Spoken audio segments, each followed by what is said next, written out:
जो इस परम धर्म का उपासक होता है उसका विश्वास बड़ा अटल होता है। विश्वास को गोस्वामी जी बरगद वृक्ष की तुलना में कह रहे, बट विश्वास अचल निज धर्मा। विश्वास कैसा होना चाहिए? बोले बरगद वृक्ष जैसा। बरगद का जो वृक्ष होता है, बट वृक्ष, उसमें जगह जगह जड़ें निकल पड़ती हैं। अगर जड़ उखड़ जाए तो सैकड़ों जड़ें डालों में, वृक्ष नष्ट होने वाला नहीं। इतना मजबूत अपने आराध्य देव गुरुदेव पर विश्वास हो कि कोई रात दिन हमारी बुद्धि को विपरीत भरे तो भी हमारे विश्वास में कमी ना आवे।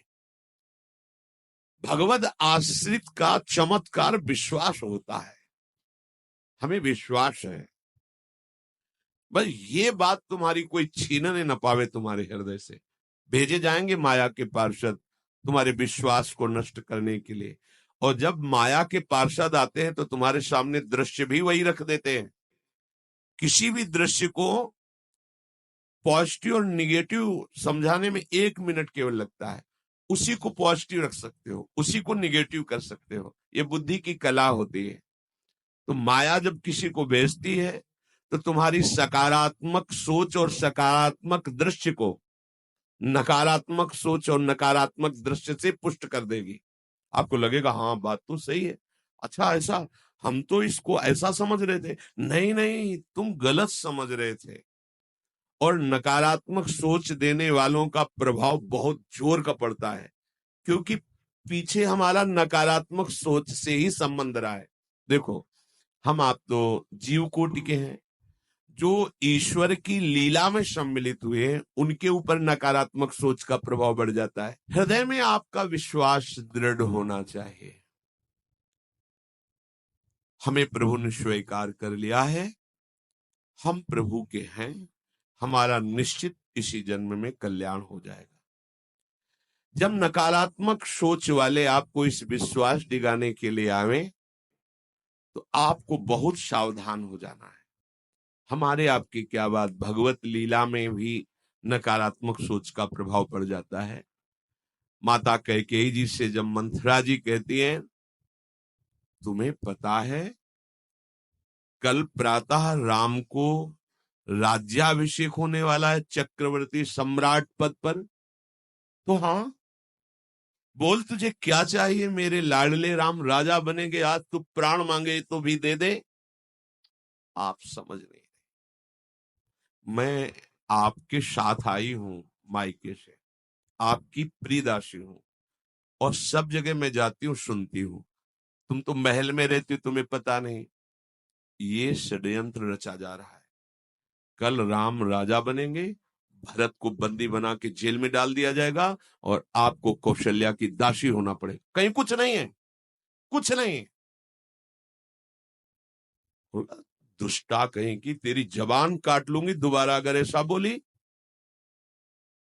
जैसे दोनों नेत्र अपने को प्यारे होते हैं, ऐसे राम और भरत मेरे नेत्रों की समान। तू कैसी भेद बुद्धि, दोबारा बोली तो जबान काट लेंगे तेरी। थोड़ी देर बाद फिर बोली, को नृप होए हमें कहानी, चेरी छोड़ी न हो बुरानी। कोई राजा बने हमें क्या होगा, हम तो दासी रहेंगी। पर लोगों को क्या है, उनके सुख की बात बताओ तो बुरा लगता है और रोने लगे। अच्छा बैठ, पास बैठ, निजी दासी है, क्या तू कहना चाहती? मैं सही कह, तुम्हारा बड़ा अमंगल है, तुम्हारा बड़ा अहित है राम का राज्याभिषेक होने पर। सही बात, महल की बात बता रही हूं, कौशल्या की दासी बनना पड़ेगा तुम्हें। तो फिर क्या कर सकती हो? तुम्हारे पास वरदान है ना, महाराज ने कहा था। हाँ है तो मांग लो ना, यही अवसर है। क्या मांगू? राम को 14 वर्ष का वनवास और भरत को राजगद्दी। आ गई बात समझ में, आ गई समझ। कहां सुबह महामंगल होने वाला था त्रिभुवन का, भगवान राम राजा बनने वाले थे, और कहां सुबह तापस वेश विशेष उदासी, 14 वर्ष राम नंगे पैर भगवान को वनवास। दशरथ जी का प्राण त्यागना, स्वयं सहित कौशल्या जी का वैधव्य होना, महान कष्टों की वर्षा हो गई। ये नकारात्मक सोच ऐसा नहीं कि तुम्हारी बुद्धि को न बदल दे, बहुत इसमें पावर है, क्योंकि ये सब माया के रचे हुए यंत्र हैं। इसलिए इस परम धर्म के मार्ग में चलने वाले उपासक का विश्वास दृढ़ होना, नहीं कुछ भी हो जाए प्राण समर्पित कर दिए। अब एक बार प्राण समर्पित है, जो होगा देखा जाएगा। राधा राधा राधा, कदम पीछे नहीं हटाना, निष्ठा विश्वास प्रतिपल हमारा बढ़ता रहे। इस मार्ग के उपासक को अपने आराध्य देव में विशिष्ट भाव रखना है। अपने आराध्य देव, जैसे जब हमसे तत्व रूप में पूछा जाएगा तो सर्वत्र मेरे आराध्य देव है। यह हमारे आराध्य देव का सगुण निराकार रूप है। सगुण निराकार रूप है। राधा वल्लभ लाल जी ही सबके हृदय में बैठे हैं। सगुण और निराकार सब जगह व्याप्त है। आकार दूसरे है, पर वो सब जगह व्याप्त है। लेकिन जब भाव रूप से पूछा जाएगा तो निकष कुंज ठाढ़े भय भुजा परस्पर अंश, श्री राधा वल्लभ मुख कमल निरख नैना, प्रिया लाल गलबहिया दिए खड़े। इसी रूप के हम दीवाने, इसी रूप का हम जूठन पाने वाले, इसी रूप की हम परिचर्या करने वाले। तो अव्यक्त रूप से मेरा प्रभु सर्वत्र विराजमान है, इसमें संशय नहीं। चाहे क्रूर हो, पापी हो, नीच हो, सबके हृदय में मेरा प्रभु विराजमान है। पर जब संगोष्ठी होगी, सेवा होगी, प्रसाद पाएंगे, जयकार करेंगे, तो केवल राधा वल्लभ लाल का नाम जपेंगे तो केवल इनका, कीर्तन करेंगे तो केवल इनका, ध्यान करेंगे तो केवल इनका। अन्य भगवान के रूप, भगवान के नाम, भगवान की बात मंगलमय है, पर मेरी आराधना का स्वरूप अनन्य, मेरे आराध्य रसना कटो। तो अपने आराध्य देव में विशिष्ट भाव, इससे आगे कोई नहीं। ऐसा दृढ़ भाव अपने आराध्य देव से बढ़कर के कभी कहीं भी हमारी श्रद्धा नहीं होनी चाहिए। क्योंकि अगर थोड़ा भी आराध्य देव में लघु भाव हो जाएगा तो आपकी उपासना बाधित हो जाएगी। आराध्य देव में तभी ऐसा विशिष्ट भाव होता है जब गुरु वचनों में रति हो। आराध्य देव के विशिष्ट भाव की प्राप्ति गुरुदेव के वचनों से होती है। गुरु के वचनों में प्रेम और विश्वास होना आराध्य देव में विशिष्ट भाव पैदा करता है।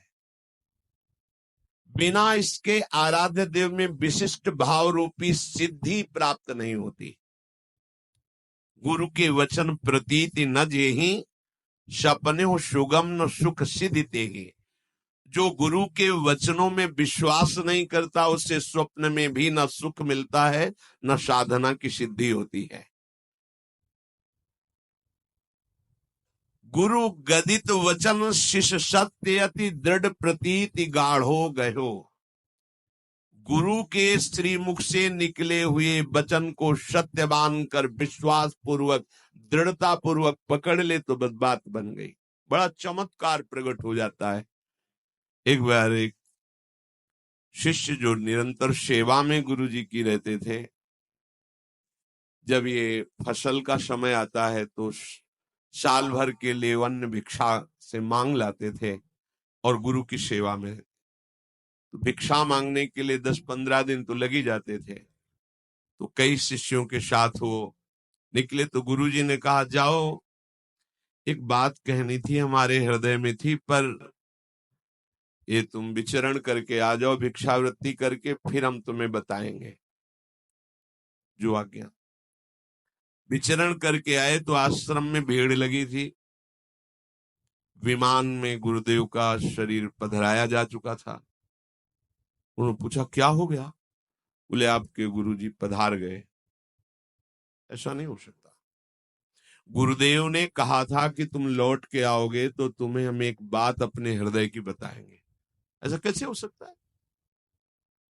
उनको पधार गए, विमान पे विराजमान, गए, प्रणाम किया और कहा गुरुदेव आपने कहा था कि आप भिक्षा करके विचरण करके वापस आओगे तो एक बात बताएंगे। तो सरकार आ गए हैं, बात बताओ। चेतना जागृत हुई और विमान से उठकर बैठ गए और कहा बेटा हम यही कहना चाहते थे कि जैसी तुम्हारी अपार श्रद्धा और विश्वास हमारे ऊपर है, ऐसे ही सब संतों पर करो। सब संतों की सेवा हमारा ही स्वरूप मानकर करो। सब संतों के सामने नमन हो, सब संतों पर विश्वास रखो, ये भगवान का स्वरूप है। तो कहा गुरुदेव इसके लिए प्रमाण के लिए आपको कुछ दिन रुकना पड़ेगा। अब हम 1 वर्ष आप जैसी ही संतों की सेवा करेंगे और फिर आप जब कह दोगे कि हाँ ठीक है, फिर आप जैसी इच्छा हो आपको, आप हमें अपने समीप रखो या आप प्रियालाल के समीप जाओ, आप परम स्वतंत्र हैं, पर 1 वर्ष आपको रुकना पड़ेगा इस उपदेश को प्रमाणित करने के लिए। 1 वर्ष और गुरुजी रुके, 1 वर्ष बाद फिर पधारे। ये चमत्कार निष्ठा में प्रकट होता है, गुरु वचन पर प्रतीति। यदि हमारे हृदय में थोड़ा भी गुरु वचनों पर संशय रहेगा तो हमारा भाव प्रभु तक नहीं पहुंच पाएगा। इसीलिए किसी की उपासना में दिव्यता नहीं झलक पाती, क्योंकि गुरु के वचनों में मनमानी वचन मिलाए जाते हैं। जैसा बोला वैसा, तो कहते हमारी सामर्थ्य नहीं, तो गुरु अल्पज्ञ है क्या, अज्ञानी है क्या? वो ऐसा आदेश कर ही नहीं सकते जो आप नहीं कर सकते। और अगर वो आदेश कर दिए, आपकी निष्ठा है, तो आप में वो सामर्थ्य जागृत हो जाएगी। आप करके तो देखो, आप उस पर चल के तो देखो।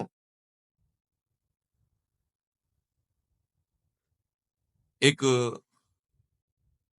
आदेश पालन के विषय में उदाहरण आता है। श्री समर्थ स्वामी रामदास जी महाराज अपनी मंडली के साथ एक जंगल में गए तो देखा कुआं भी है, छाया भी है, ठाकुर जी विराजमान किए, बैठ गए। जल लाओ, तो जल लाया गया, तो उसमें बहुत से पत्ते झरझर के डाली से गिरे थे, तो दुर्गंध आ गई। होगा इतना सुंदर जल जंगल में है, अगर ये दोष रहित हो जाए तो बहुत से प्राणियों के पीने योग्य हो जाएगा। अच्छा, 20 शिष्य थे। एक बड़ी सी डाल आ रही थी, दूर पेड़ था, डाल आ रही थी ऐसे, और वो ऊपर से पत्ते पुष्प आदि झड़झड़ के कुएं में गिर रहे थे। तो हमें वृक्ष को हानि नहीं पहुंचानी, केवल कुएं के ऊपर जो डाल आई उतनी काटनी है। तो कुल्हाड़ आदि साथ रहती थी, क्योंकि ठाकुर जी थे, तो रसोई अमनिया करने के लिए जैसे लकड़ी मिली तो उसको अपने रसोई के हिसाब से अमनिया करते थे। तो बोले इसमें चढ़ जाओ और उतनी ही डाल काटो जितनी कुएं पे आ रही। तो उधर से अगर पेड़ की तरफ से काटेंगे तो बहुत लंबी डाल थी, और आदेश सरकार का केवल इतना ही था, उतना ही काटना। इसका मतलब जिधर पत्ते हैं उधर बैठकर उतना ही काटना है। तो वहां वकील महाराज जी, जो काटेगा तो मर ही जाएगा, कुएं में जाएगा। बोले इससे हमें कोई मतलब नहीं। अंबादास जी नाम के एक संत शिष्य थे, तो उनका भगवान ये सेवा हमारे हृदय में उत्साह हो रहा है करने का। सब शिष्य बैठे हैं, वो उठे, पेड़ में चढ़े, डाल में धीरे धीरे ऐसे करके आए, इधर आए, कुएं के ऊपर वो जो डाल का स्वरूप था उधर पकड़ करके बैठे और काटे। जे ही काटे तो डाल से ही अंदर कुएं में गए। अब हाहाकार मच गया। प्रभु वो तो डाल कटना था, ऐसे बड़े निरपेक्ष दिखाई दे। ये क्या लीला है, तुम मर जाएंगे। अब वो जब डाल कुएं में गिरी तो प्राण बचने की संभावना नहीं, क्योंकि ऊपर से डाल, नीचे जल, जल में जाके तो डूबना ही होगा। सब शिष्य शांत बैठे रहे। थोड़ी देर में देखा कि श्री राम जय राम, जय जय राम, श्री राम जय, दिव्य तेज कुएं से प्रकट हुआ और भगवत पार्षद उनको ऊपर ला करके, डाल भी बाहर, पत्ते भी बाहर, पानी अमृत जैसा सुगंधित, और वो शिष्य दिव्य तेजों में। तो उनका बड़ी देर लगा दी ऊपर आने में। बोले प्रभु जब नीचे गया तो प्रभु के पार्षद ले गए साकेत धाम और सिया राम जी के चरणों का स्पर्श प्राप्त हुआ, प्रणाम किया, उन्होंने प्रसाद दिया और हमें फिर कहा जाओ अपने गुरु सेवा में लगो। तो प्रभु अब सब शिष्य हाथ मल रहे कि जिनके लिए हम बाबा जी बने वो तो समर्पण, बड़ी से बड़ी कठोर आज्ञा में भी बड़ा रहस्य छुपा हुआ है, बस कोई मान ले तो। सब तरस गए कि सिया राम जपते हैं, एक बार भी झांकी नहीं मिली, चरण छू के आ रहे हैं, कहे गुरु आज्ञा में प्राण समर्पण। गुरु वचनों में रति, ये भगवद आश्रय का चमत्कार, अपने आराध्य देव में विशिष्ट भाव।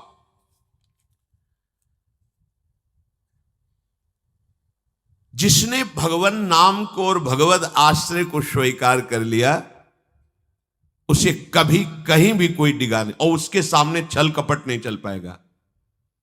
एक श्री मथुरादास जी नाम के महापुरुष हुए हैं, तो बस कहे तिजारे मांझ भक्ति रस रास करिए एक बात ताको प्रगट सुनाइए। आयो बेशधारी को करे सालिग्राम सेवा, डोलत सिंहासन पे आन भीर छाइए। स्वामी के जो शिष्य भयो तिनहु के भाव देखी, वाही को प्रभाव आए कहो ही भाइये। नेकु आप चलो उरीति को बिलो किए जू, बड़े सर्वज्ञ कही दुखे नहीं जाइए। मथुरादास जी तिजारी ग्राम में निवास करते थे। वैसे संतों का जो ग्राम में निवास होता है वो जगत मंगल की भावना से होता है। किसी भी गांव में जहां जो संत वास्तविक भगवत प्रेमी रहते हैं वहां से भिक्षा लेकर उनको निष्पाप करते हैं, शिक्षा देकर के भगवत प्राप्ति कराते हैं, क्योंकि उनके श्रीमुख से नाम कीर्तन भगवत चर्चा होती ही रहती है। नंद नंदन की अनन्य उपासना करते थे। ये राजस्थान में ग्राम है तिजारे में, वहां वो रहते थे। जो भी समीप आता वो कुछ ही दिनों में ऐसा भक्ति रंग में रंग जाता, कुछ प्रभु के नाम में प्रीति हो जाती, समस्त असद आचरण छोड़ देता। बहुत से शिष्य हो गए, बहुत से अनुयायी हो गए, पर जो वास्तविक भजन नहीं करते हैं, भेष धारण करके संत का ठग वृत्ति रखते हैं, उनका अलग प्रभाव होता है। वो ज्यादा दिन चलता नहीं है।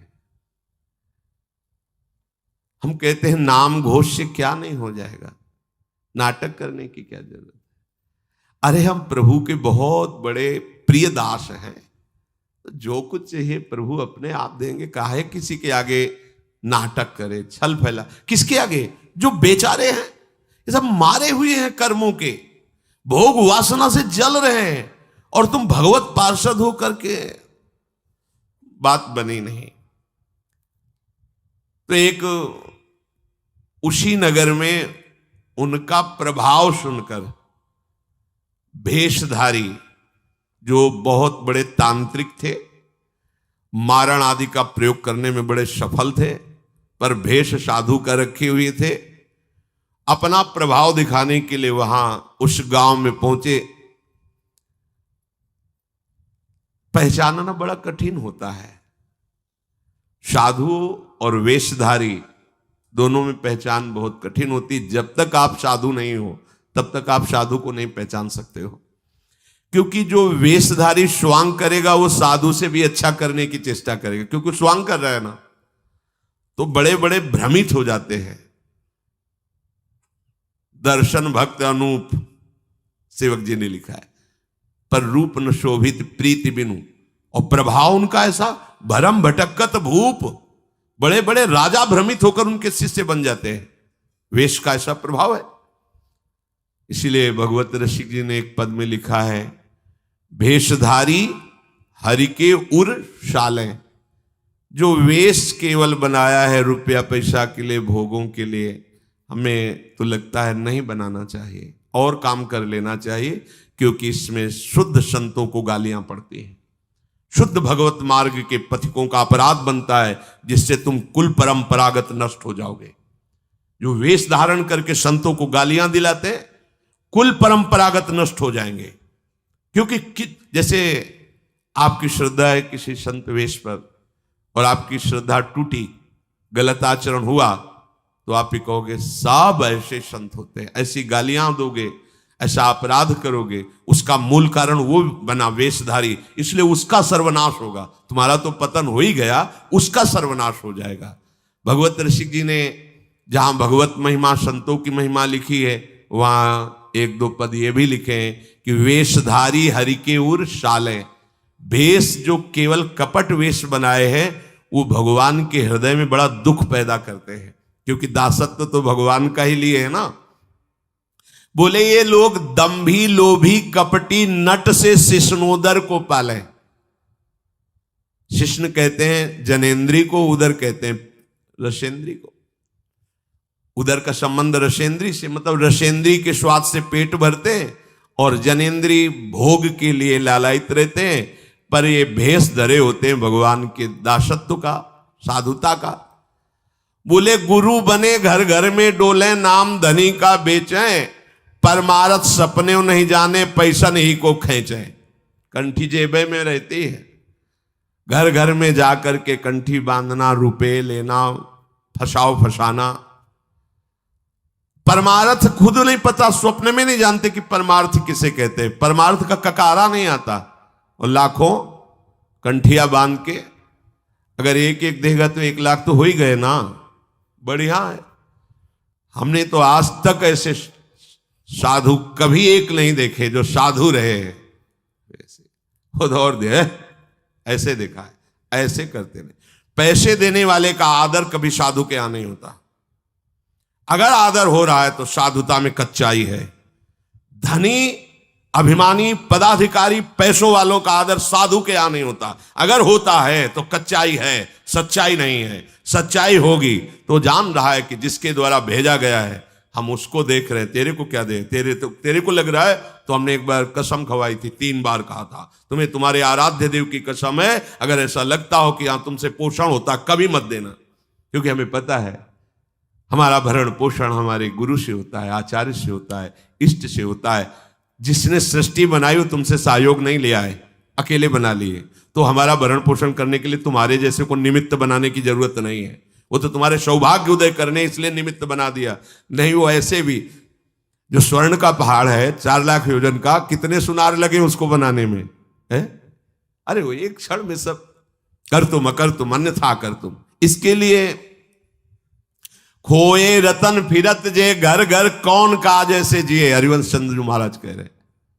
इसके लिए भटकना पड़े कि कोई मुझे धन दे दे, कोई मेरा चेला बन जाए तो मुझे भोग सामग्री समर्पित करे, तो इसका मतलब अभी परमार्थ का पता नहीं है। और कबहू को वक्ता होए बनी बैठे, कथा भागवत गावे, अर्थ अनर कछु नहीं भाषे, पैसल ही को धावे। श्लोक क्या कह रहा है, उसका भावार्थ क्या है, उसका रहस्यार्थ क्या है, अनुभव कुछ नहीं है। बस कबहू कवे हरि मंदिर में सेवाएं करे निरंतर बासा, भाव भगत को भेद न जाने, पैसन ही की आशा।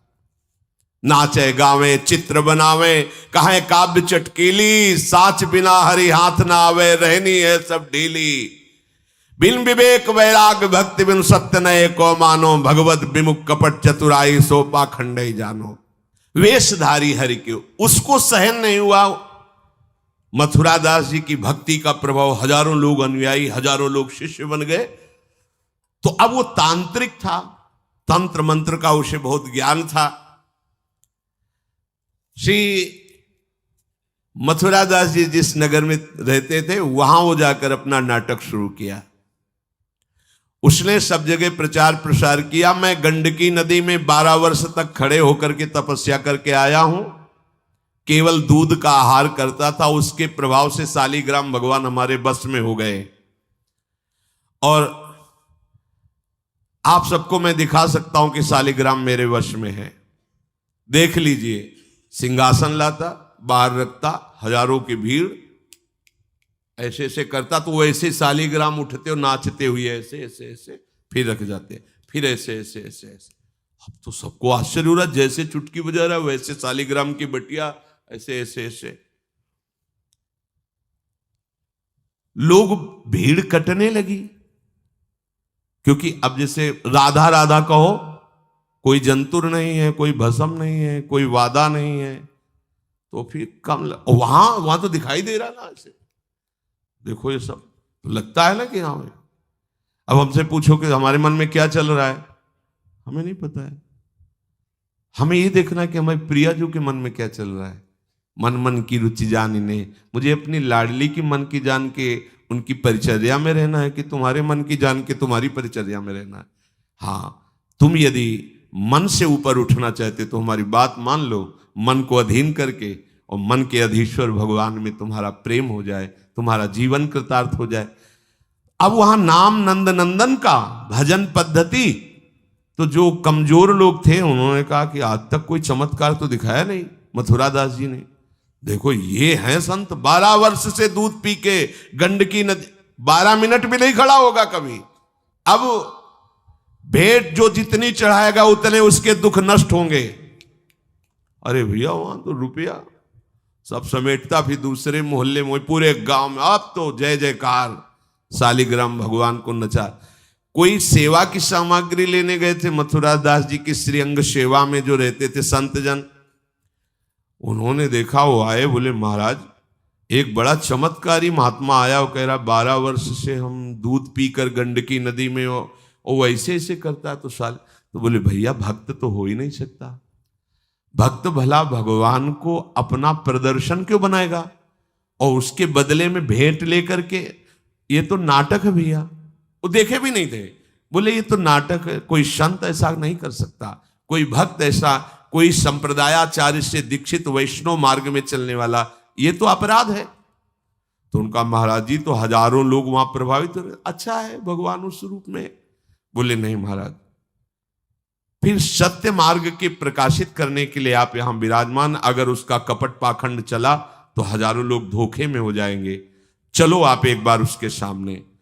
तो उनका कि यदि हम उसके सामने गए तो उसका सब ये दुकान बंद हो जाएगा।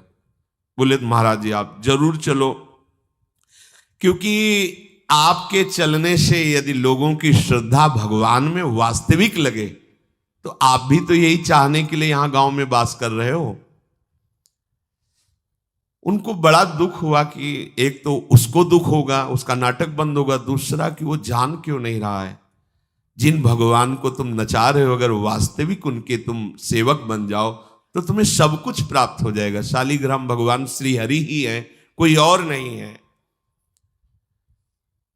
पर बहुत जब उन्होंने कहा तो कहा चलो अच्छा, तो पाए परि गए लेके जाए ढिग ठाढ़े भये, चाहत फिरायो पे न फिरे सोच पर्यो है, जान गयो आप कछु याही को प्रताप ये पे, मारो करी जाप यो विचार मन धर्यो है, मुठी ले चलाई भक्ति तेज आगे आई नाही, वाही लपटाई भयो ऐसो मानो मर्यो है, हुए करी दयाल जा जीवायो समझायो, प्रीति पंथ दर्शायो ही भायो शिष्य कर्यो है।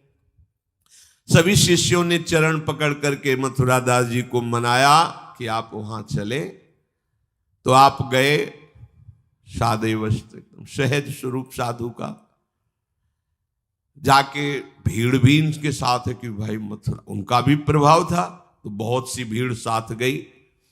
जाकर के गांव वालों ने कहा कि भैया वो आप जो स्वामी जी दिखाते थे शालिग्राम भगवान का चमत्कार, वो दिखाइए, हमारे गुरुजी आए हुए हैं। ये तो उसने जाना था कि महिमावान है तभी तो वो आया था, पर उसको ये पता नहीं था कि हमारा प्रोग्राम इनके सामने नहीं चल पाएगा, क्योंकि भगवान नाम जापक के आगे कोई तंत्र मंत्र, कोई शाप पाप ताप, ये सब नहीं, वास्तविक जो भगवत मार्ग में है। अब उसने निकाला सिंहासन और पूरा सब, शालिग्राम जी को तो केवल चुटकी ही बज रही थी, शालिग्राम भगवान वहीं बैठे थे। हर प्रयास कर लिया, कोई चमत्कार नहीं। लोगों ने कहा कि दिखाओ ना, अब ये हमारे गुरुजी हैं, गांव में रहते हैं। अब भक्त की निष्ठा के सामने भगवान को भी छोटा बनना पड़ता है। इतने महान भगवान भक्त बलि जी के सामने बामन बन के भीख मांगने के लिए गए। भक्ति निष्ठा जीत सकते थे, आज्ञा दे सकते थे, ना आज्ञा दी और ना विजय प्राप्त की। भिक्षा में मांग करके दिया माता अदिति को कि आपकी चाह है कि राज्य पद देवराज को मिले, तो आपकी आराधना से मैं जाऊंगा, पर वो मेरा भक्त है, ना युद्ध करूंगा ना आज्ञा दूंगा, पर मांग के लाऊंगा। भगवान भिक्षुक बन के गए। भक्त के आगे नौटंकी नाटक कहां चल सकता है? अरे जुगनू तब तक चमकती रहे जब तक सूर्य प्रकट नहीं होता। सूर्य प्रकट हुआ तो लाखों जुगनुओं का कोई मतलब नहीं रह जाता। नौटंकी नाटक, ये साधुता का भेष धर के कितने दिन चलेगा? जिस दिन पोल खुलेगी ना, उस दिन सब नष्ट हो जाएगा, सब नष्ट हो जाएगा। लोग परलोक तो पहले ही नष्ट हो चुका था। पाखंड न करे।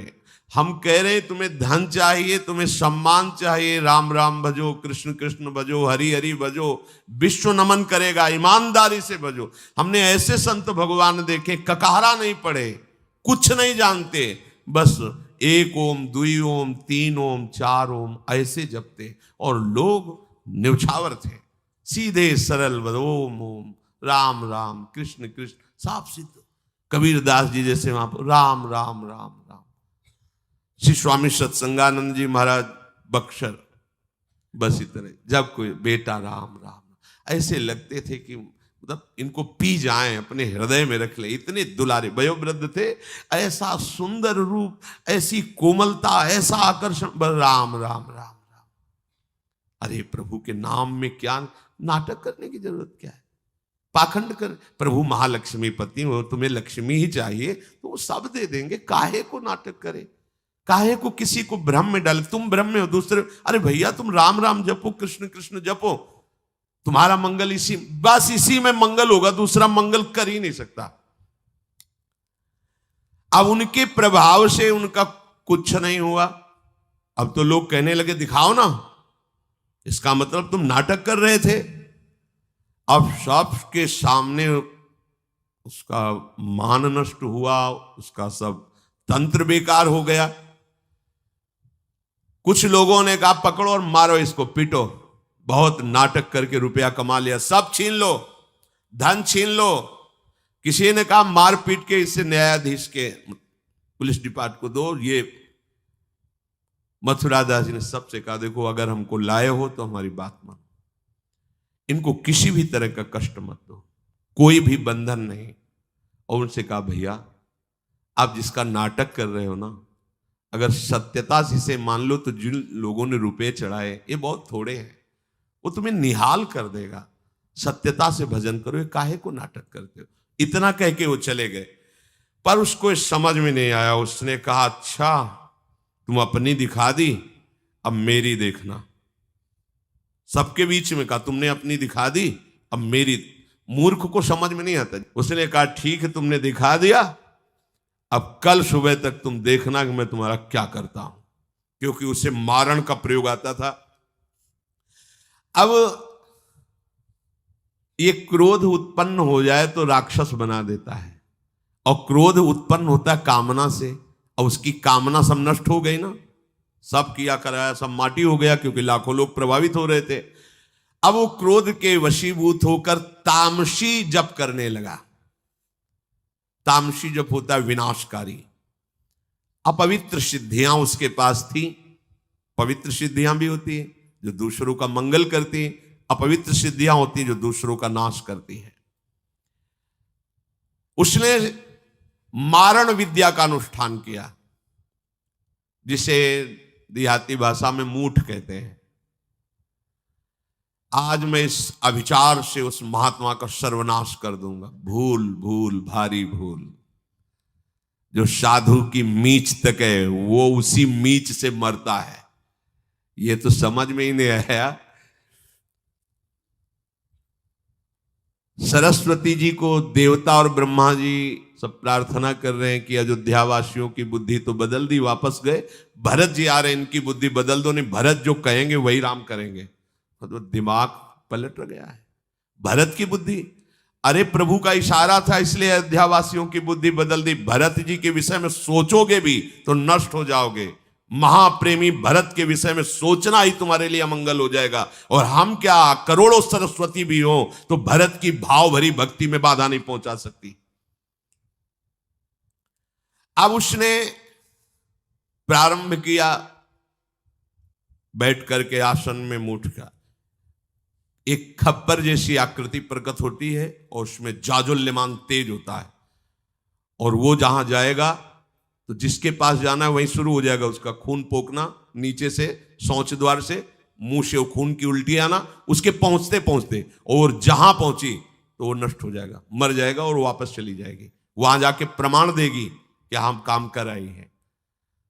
वहां भक्तों ने देखा कि एक खप्पर में आग जलती हुई राउंड राउंड ऐसे गोला होता, तो जाके कहा मथुरा दास जी ये उसकी चलाई हुई मूठ है, तुम कुछ परेशान मत हो, यहां कुटिया की डेहरी में भी प्रवेश नहीं करेगी। अब वो आकर के मारण बस वहां घूम रहा है। मथुरा दास जी निकल के आए, हाथ जोड़ा, क्योंकि सब मंत्र सब सिद्धियां भगवान की, तो ना चाहे पवित्र हो या अपवित्र हो, तो उन्होंने कहा तुम सर्वज्ञ भगवान की ही शक्ति से संपन्न हो, तुम जानती हो कि हमारा कोई अपराध है क्या? अगर अपराध है तो हम बाहर निकल के आते हैं, आप हमें नष्ट कर दो। यदि अपराध नहीं है तो जिसके द्वारा किया गया उसको दंड दो। तुरंत मूठ वापस हुई, कोई मंत्र मंत्र नहीं पड़ा, तुरंत वो मारण वापस हुआ। उधर शुरू हो गया उसका खून, नीचे से ऊपर से, जैसा इनके जैसे काशी नरेश को जब पौंड्रक राजा के साथ भगवान ने उद्धार किया तो उसके लड़के का नाम था सुदक्षिण। वो पंडितों से विला बोला ऐसा मारण प्रयोग कर सकते हो कि द्वारिका को मैं द्वारिकाधीश नष्ट कर दे। मंत्र में ताकत होती पर उनको ये पता नहीं था जिससे मंत्र प्रकट हुए भला उन पर कैसे प्रभाव चले। उन्होंने कहा हाँ, तो उनका भारी दक्षिणा देंगे। तो काशी में अनुष्ठान शुरू हो गया और प्रकट हुई कृत्या। ऐसा नहीं, मंत्रों में ताकत होती है। पर भगवान शिव ने प्रकट होकर कहा था कि जो ब्राह्मण भक्त नहीं है, जो ऋषि भक्त नहीं, उसी पर ये मारण का प्रयोग काम करेगा, अन्यथा नहीं। तो भगवान का नाम ही नमो ब्रह्मणे देवाय गो ब्राह्मण हिताय च। अब मारण कृत्यारूप रखकर द्वारिका को जलाने के लिए गई। द्वारिकावासी भागे, भगवान से कहा, भगवान ने सुदर्शन जी को आज्ञा किया करो हिसाब। भगाते हुए कृत्या को ले गई तो कृत्या ने पहले उन ब्राह्मणों को मारा, सुदक्षिण को मारा, फिर सुदर्शन ने कृत्या को नष्ट किया और पूरी काशी में आग लगा दी। ये भागवत में वर्णन है। भगवत भक्त या प्रभु के ऊपर कोई मारण चलेगा क्या? वो मारण उसी बाबा जी के पास जो नौटंकी कर रहे थे शालिग्राम के नचा, अब तो त्राहिमाम मच गया। और वो संत भगवान गए क्योंकि पता था कि बचेगा नहीं, मंत्र का प्रयोग है। गए और भगवान नाम उच्चारण किया, कृष्ण कृष्ण कृष्ण। नंद नंदन के उपासक थे और मूठ से कहा शांत हो जाओ। भक्त की आज्ञा का पालन हर मंत्र करेगा क्योंकि मंत्राधिष्ठात्र भगवान का दास है। शांत हो गई मूठ और उनसे कहा भैया देखा, तुम्हारा ही मंत्र तुम्हारे को अभी मार देता, अब सुधर जाओ। मतलब मृत्यु दशा को प्राप्त हो गए थे। संतों के हृदय में बदला लेने की कहीं कोई वृत्ति नहीं होती। संत कभी नाराज होते हैं तो उसमें मूल देख लेना आप विचार करके। आप जब अपना अमंगल करना अपना, तब वो आपसे नाराज होंगे। अगर आप उनका कोई कष्ट, वो नाराज नहीं होंगे, वो सह जाएंगे और आपका मंगल मनाएंगे। जब आप अमंगल अपना कर, तब वो डांटते हैं। अगर आप वो ये देख लें कि आप प्रहार कर रहे हो तो फिर वो नहीं, फिर तो तुम्हारा मंगल मनाएंगे, आप उनको मारो, कभी डांटेंगे नहीं। बड़ा कोमल चित्त संतों का होता है। संतों के हृदय को केवल संत ही जान सकते हैं। अगर एक संत भगवान जा रहे थे गंगा के किनारे, तो किसी के कपड़ा फैले थे, धोबी ने दो को फैलाया था, वो तो अपने मस्ती में थे, पैर पड़ा तो वही डंडा लेके दौड़ा जो जिससे कपड़ा छाटता था। भगवान ने तुरंत सुदर्शन चक्र का स्मरण किया, फिर चक्र से कहा अंतर्ध्यान हो जाओ। तो रुक्मिणी जी ने पूछा, प्रभु ये लीला तो किसी भक्त की रक्षा के लिए होती, फिर आपने क्यों रोक लिया? बोले जब वो डंडा लेके दौड़ा तो महात्मा जी भी उठा पटक दिए, घूंसा चला रहे थे, तो हमने कहा सुदर्शन की जरूरत नहीं है, दोनों बराबर ही है। साधु यदि क्षमा कर दे तो होश में हो जाना, अगर वो डांट दे फटकार दे तो निर्भय हो जाना, बच गए। और अगर वो मौन होकर के क्षमा कर दे, कुछ ना बोले, तो उमा क्षमा श्राप होते भारी, फिर जो मालिक हिसाब करेंगे फिर वो सह नहीं पाओगे। इसीलिए भगवत प्रेमी महात्माओं का कोई अपराध न मने, भगवान से मनाना चाहिए कि हे नाथ, मेरी कभी बुद्धि ऐसी मलिन न हो जाए कि आपके नाम जापक, आपके प्रेमी संतों के प्रति हमारा द्रोह भाव हो। भगवान का चरणामृत उतारा, शालिग्राम का उसको पिवाया और बैठा ला और कहा, देखो जिन प्रभु की आराधना प्रभु को अधीन कर लेती है, प्रभु के धाम की प्राप्ति कराती, तुम चंद रुपयों के लिए नाटक कर रहे हो, आज से ऐसा।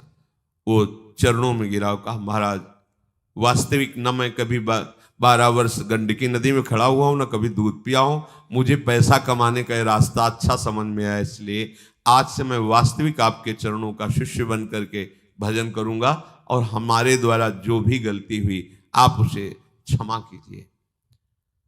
भगवान कह रहे परम धर्म है, इसमें निर्भयता है। अगर आप भगवद आश्रित हो तो किसी कवच की, किसी तंत्र मंत्र की कोई आवश्यकता नहीं, सीधे सरल बोलो राधा राधा राधा, राधा वल्लभ श्री, कोई कुछ नहीं कर सकता।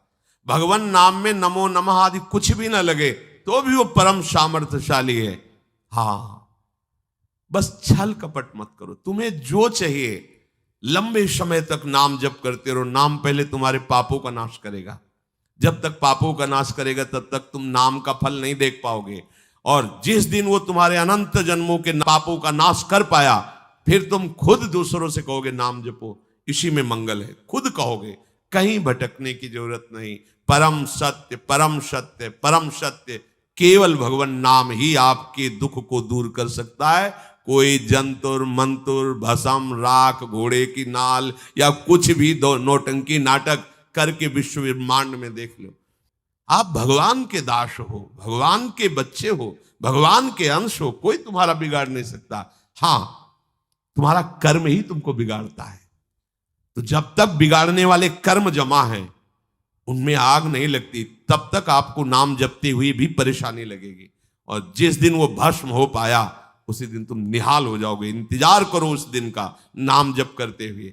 ऊबो मत कि हमें 4 महीना हो गए नाम जप करते, 1000-2000 जन्म नहीं, करोड़ों जन्म हो गए, हमसे बड़ी गलतियां हुई, नाम भगवान सबको मिटा रहे, इसलिए श्रद्धा और विश्वास पूर्वक नाम जप करो, भागने दौड़ने की जरूरत नहीं। किसी अन्य उपाय से आज तक कोई परम सुखी नहीं हुआ है, ध्यान शब्द याद रख लो। परम सुखी होने का एकमात्र उपाय है प्रभु का आश्रय और उनका नाम जप निरंतर।